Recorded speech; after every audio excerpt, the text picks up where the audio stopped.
Hello, my beautiful and handsome ones out there in YouTube. I just want to come back on with a part two for single ladies that are living in their cars. I was brought back to come and show y'all this. Listen, this is my stun gun, okay? I meant to show y'all this in the first take, but this is my stun gun that I got. You get it from sporting goods store. So this one takes down 200 or 400 pound man if you need to, like I was telling you guys in the first video. So ladies, you make sure that you are prepared. It's got its light. See, it ain't no game. Okay, and it stays pretty charged. Got your flashlight going in the nighttime, so you know who you need to get with, who you need to stick. Okay, so this one was like about $62, I think it was $62 at Sporting Goods. So ladies, make sure you have a good enough stun gun if you're out there in the car by yourself. Okay, you want to be ready, you want to be prepared in case you gotta bust ass. You don't know, so it's better safe than sorry, right? Okay, so I just want to tell you guys that I was instructed to get back on and do a part two, as well as elaborate on the whole cup thing. If you know you're going to be outside at nighttime and you're sleeping in your car throughout the weekday, like I said I was in my first video, and I had to do that throughout the weekday. I was sleeping in my car. On the weekends, I got a hotel when I was able to get one. Usually, I was able to get one Friday night after I got off work, or I would have to get one Saturday morning, or something like that. But every weekend, and I was only for a month, but every weekend I was able to get me, a place to stay. Motel 6 was the only motel I stayed at. So when I stayed at a motel, but I get a hotel or something like that. That was, good price range, and got me a couple of discounts and things like that. So it was a blessing. It was a favorable blessing when I was able to get in a hotel or whatever. But the motel had its kitchenettes. Motel 6, make sure you get a nice one in a nice area. Mine was in a nice area when I had to do that, and I was thinking, why the hell didn't I think about this before? So just at least 2 weeks. I only had 2 weeks left in my month of being in my car. So 2 weeks, every 2 weekend after that, I would go to the Motel 6. It had its kitchenette and everything, and it was clean. It was nice. It was safe. Okay, and it was smooth. It was a smooth check-in. It wasn't too expensive. So Motel 6 is a good place for your weekends when you're not working, or whenever days you're off. Okay, if you don't work throughout the weekday, whatever days you're off. I know they have different discounts on certain days and certain weekends, right, within the weekday. But yes, get you a stun gun. This by law. I talked to the cops. They said we are legally able to carry this. It's legal. All women should have one, especially if you are a single woman. You should have a stun gun. Yes, I have a knife and everything too. Pepper spray is okay, because sometimes with the pepper spray, I learned that in college. I had pepper spray in college, and as soon as you bang that thing any kind of way with that nozzle, by accident or whatever, it will flow out anywhere. It just spew everywhere, and everybody will be pepper sprayed, including you. So the pepper spray is not so much, but this, you got it in a little case. Okay, it's safe. You got your little hand thing. Anytime I go to my teller, do not go to the teller at night if you can help it. Unless you got to, make sure it's lit up. I don't care if your bank, let's say if you bank with Bank of America, and that's the Bank of America you go to, but it's dark over there, but you always go usually in the daytime, but now you got to go at night, and it's dark over at the Bank of America you usually go to, or whatever. Go to another Bank of America.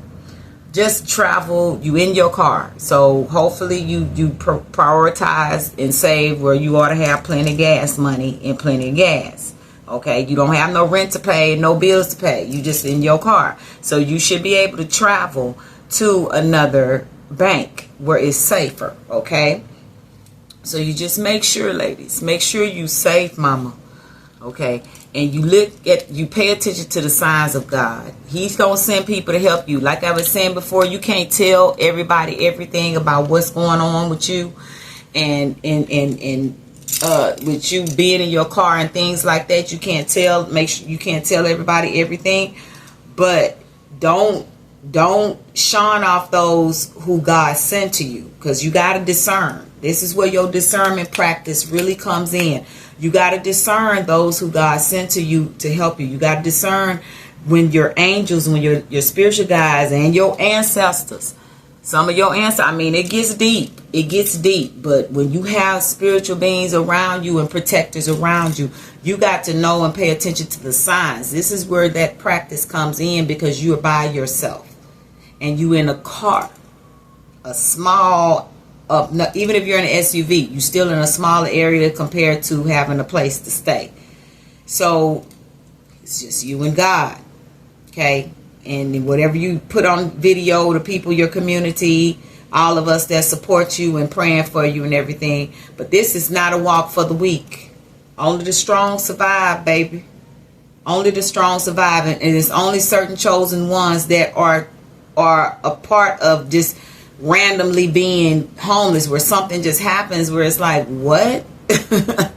You know, and then I'm not talking to those that have purposely put themselves in this position, unless you got a bigger plan or something like that. But I mean, just being purposely just not keeping your shit together. Like, you ain't got your priorities is all fucked up. Okay, I ain't talking about those people. I'm talking about those of you who it just happened. And like I said before, my previous video regarding this, you're being anxious. What did God say? Be anxious for nothing. And now I know why, and you gonna know why too. If you get anxious over some stuff, and your ass ain't supposed to be doing that, or you ain't supposed to be going over there, and you getting anxious about shit, it's not gonna work. You gonna have a hard time, because God gonna let you go. Because you got a choice. So he's going to let you do what you think you know how to do. Okay? You grown, right? Okay? Well, go ahead on. I'll be here. God is like, I'll be here for you when you crying and stuff, because I told you not to move. So that's in the case of my situation. But in anybody's situation, to an extent, you have to pay attention to your journey. You got to pay attention to the signs that are correlated with you, that are pertaining to you and your situation. And it's really just one-on-one, you and God. This is a one-on-one walk. A one-on-one walk. Okay?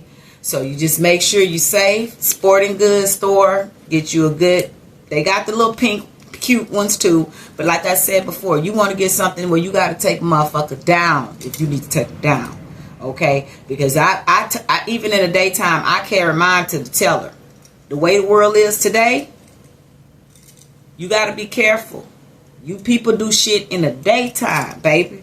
This ain't early morning. People alcoholics early in the morning. Don't nobody give a damn no more. Everybody just doing a bunch of stuff. They got a lot of drugs out there, even more so now. So being out there, it's really not safe around this time and how the world is now. This happened to me way before, I was in my car way before the pandemic. Way before all this stuff here that's going on. This is a totally new breed of shit. Okay? We in Revelations and some of Apocrypha, if you know about Apocrypha. The shit is happening. All right? We in it. So, and to me, I see this as hell. Anyway, that's why God say be in this world and not of it. Because I understand where I'm at now. It's basically we walking around in hell trying to make heaven in hell, basically. So, you got to know where you at. You got to know what this is. Okay? So, be safe, ladies. That's all I got for you. Them big cups. If you know you're going to be out at nighttime and stores be closed, you got to pee. Hey, you better make sure you have a big gulp cup.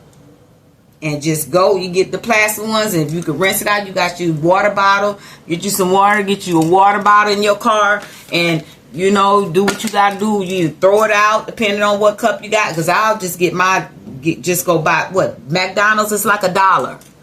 You know what I'm saying? That big cup of Coke at McDonald's, baby, that's $1. Go get that and make sure you have your cup, because you're going to have to pee over in the night. And depending on where you are, don't pee outside, because then you'll have it smelling like piss all around here, and they'll sure know your ass is homeless, because your car is there. Because I'm telling you, you want to be in a safe space. So if you park, you want to go park at the same place. Like I parked like in a neighborhood type place because it was closer to my job. So they didn't know who car was what. People rent rooms, people live and have roommates in houses and stuff like that. And then I was next to like forestry and the freeway, and it was, it wasn't like other houses on the other side. It was just one side of houses and just another side where it was vegetation or a hill or whatever. So you don't want to do that, and then it'd be smelling like urine over there, and then no, you want to take that, have your cup, drive on, I put the lid back on it, and do your thing. I'm only talking about urine and female stuff, but you do have to relieve yourself. And at nighttime, especially in LA, depending on what state you in too. So I don't know where anyone is, but just in general, you want to be as neat and as clean as you possibly can. So you gonna piss in the cup and go take it somewhere and put it in a dumpster. Don't throw it in the bushes next to people's houses, and then they have it smelling like piss all up the sidewalk. See, that's a no. Okay, this is temporary. You're not trying to make a whole living of this. You're not making a living of this, baby. Don't do that. You're not making no living of living in your car. You want to get out of there as quickly as possible. So you better keep your mind straight and keep your mind right and your discernment on point and your prayers on point. And always got to have your ear to the heavens, not to the ground, to the heavens, so you can hear God and what he got to say to you, and what move to make, and which rocks to jump over, and which way to go and which way not to go, who to talk to and who not to talk to. You have to discern this type of thing, because the enemy is going to come. In the religious aspect thinking of this, the enemy is going to come and he going to taunt you because you're in a weak moment now. He looking at you as, you're vulnerable. You ain't got nowhere to stay. Everybody going to be talking about you. Remember when you was up? Remember you was doing this and that and that? Oh, you supposed to be, if you're an artist, you supposed to be an artist. You supposed to be, the family going to laugh at you. He going to come with it. And all it is a test of your mind, a test of the strength of your mind, and a test of your heart. What kind of heart you got? Test of your faith. What kind of faith you got? We going to build that up if it's weak. God is building it up. Because trust me, after you take that time in that car for a minute and deal with it like this on a spiritual level, and you keep walking in this, you're going to feel yourself get stronger, because that's what God is trying to do. Now, again, it hurt. And I just feel like, why you got to do me like that to make me be stronger? But I get it. It is what it is. So we got to take it for what it is at some time and point of this journey. So be careful, ladies. Be as clean as you can, girl. Keep your shit together. They ain't got to know. Do the best you can to be on your P's and Q's where it ain't your business, where they might think you might be living in your car, but they don't know for sure. Yeah, they don't know for sure. Put your earrings on. Put your lipstick on. Pick yourself up, because guess what? The enemy want to see your ass looking down too. The enemy, people that you didn't talk to that maybe thought they broke you, they want to see you struggling. They want to see what they did to you. They want to see what their spell work, the speech of their spell work has done. Okay, so you get your shit together. Only the strong survive, baby. You get it together, and you don't let the enemy win. On a conscious level, negative people love negativity. They feed off it. It ain't just about loving it. They have to survive on your negative shit that's going on with you, to hear something negative. Now, your perspective of it don't have to be negative, but negative people gonna make sure anything positive, they're going to try to turn that shit to a negative. Somewhere, some way. They going to act like they ain't doubting and they not projecting, and they going to end up saying some shit that's going to make you feel some type of way. So you got to be careful about who you even, like I said, letting in on what you're going through. Even family members, them mostly. Okay, if you got somebody in your family that you know that will help you, now do not deny help if that's somebody you know will help you. Say your father, and you just like in my stance, well, I just didn't want to be a burden, but my dad was like, you got to tell me, and because if I'd have said something to my dad, I wouldn't have been out there. But I felt like I had to do it on my own because of the way I was groomed via childhood. I felt like I have to do everything on my own. That's how my mother raised me. She didn't want to do shit with me. She'd do it on your own. You see what I'm saying? I had to do for everybody else and then still turn around and do mine on my own. There was really nobody standing there ready to help me, even though how many times have I helped you? How many times have I done some things? So it's going to also let you know who how your family is, because your family is a certain type of friendship too. I mean, you born into that family, but you don't always get along with some of the people in the family. Sometimes they backstabbers and they asses is evil. They're narcissists. You know, you still was born. You still got the blood, but you got to cut that shit off. Even though and that's the hardest thing to do, is to cut off your family, especially if it's your mother.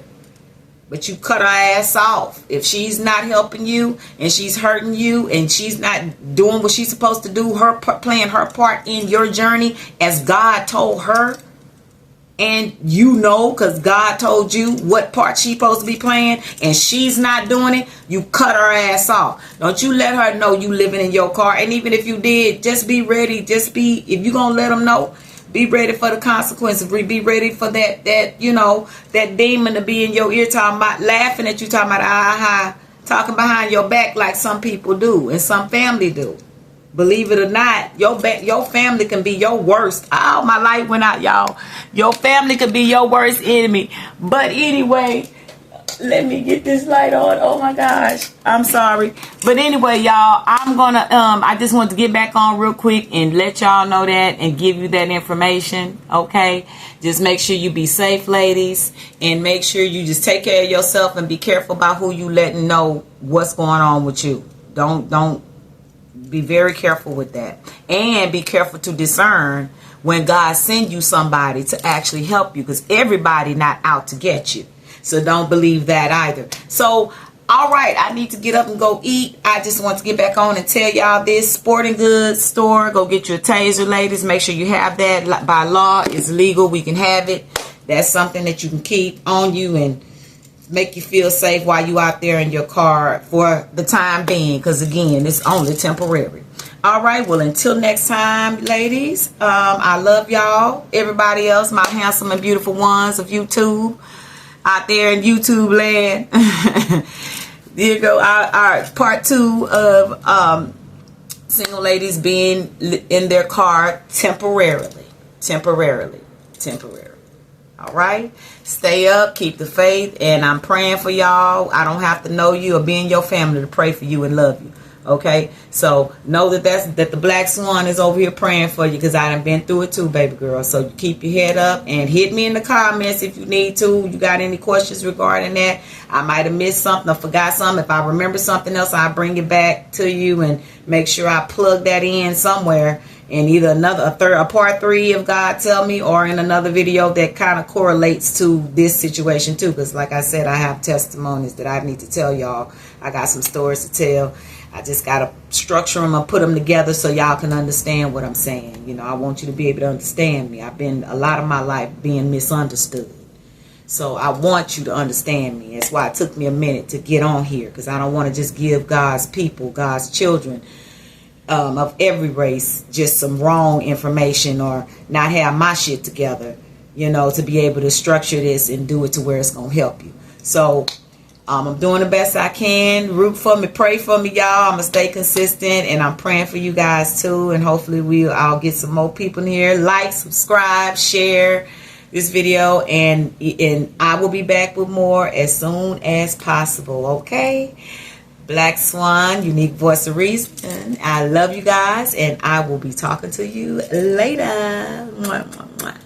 Peace.